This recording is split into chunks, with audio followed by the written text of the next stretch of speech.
Scott McTominay has been the #1 Scot over the last couple of years. He has helped Napoli become #1 in Serie A, but that wasn't enough to get him #1 on the Ballon d'Or 2025 standings. Welcome back, guys, to Son of Scotland TV. And first of all, let's give a big shout out to Scott McTominay, I think, for being nominated in the first place. Not easy.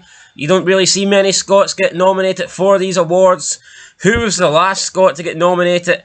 Actually, I think it was like in the 90s. I don't think Andy Robertson was ever nominated. I don't think Darren Fletcher was nominated. I don't think a Barry Ferguson was nominated. So we could be looking at as far back as probably the 90s. I think it might have been Ali McCoist. He may have been the last man to have been nominated for a Ballon d'Or. So that kind of does show you how hard it is to get on this list. If I'm wrong, then correct me, but I don't think I am. But anyway, is the position of Scott McTominay wrong on this list? He comes in at number 18, and some people would say, well, there's definitely at least 17 players in the world that are better than Scott McTominay, but is there 17 players in the world that have had better seasons than Scott McTominay, better years than Scott McTominay?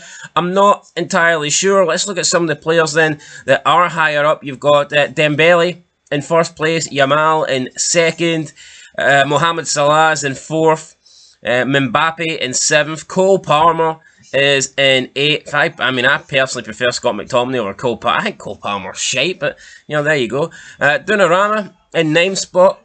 We've got Nuno Mendes in 10th, Pedri in 11th, Harry Kane down in 13th, Vinicius Jr. in 16th, Lewandowski in 17th, so Robert Lewandowski just one spot above Scott McTominay. And then some of the players below Scott McTominay, you've got Alexis McAllister on 22nd, Jude Bellingham 23rd, Erling Haaland is in 26th, Declan Rice 27, Virgil van Dijk is in 28. So, and the new Liverpool signing Florian Wirtz is in 29. So, yeah, great achievement, I think, for Scott McTominay. Don't think he was ever going to win it, to be honest. I don't know if they'd ever let a Scottish player win it. What would a Scottish player need to do to win the Ballon d'Or?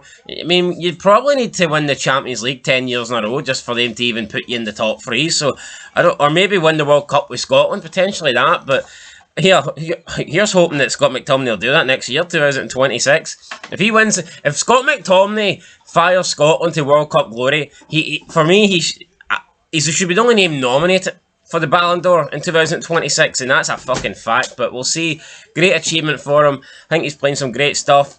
Big mistake for Manchester United to let him go.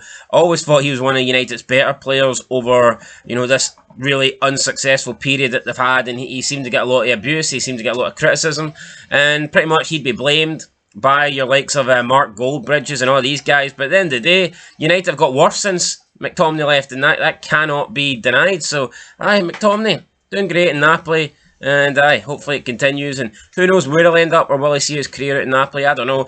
Could he maybe go to La Liga? Could he play for one of the top boys, Barca, Real Madrid? Why not? Why not, the way he's playing? Anyway, guys, that's it. Till next time. Peace.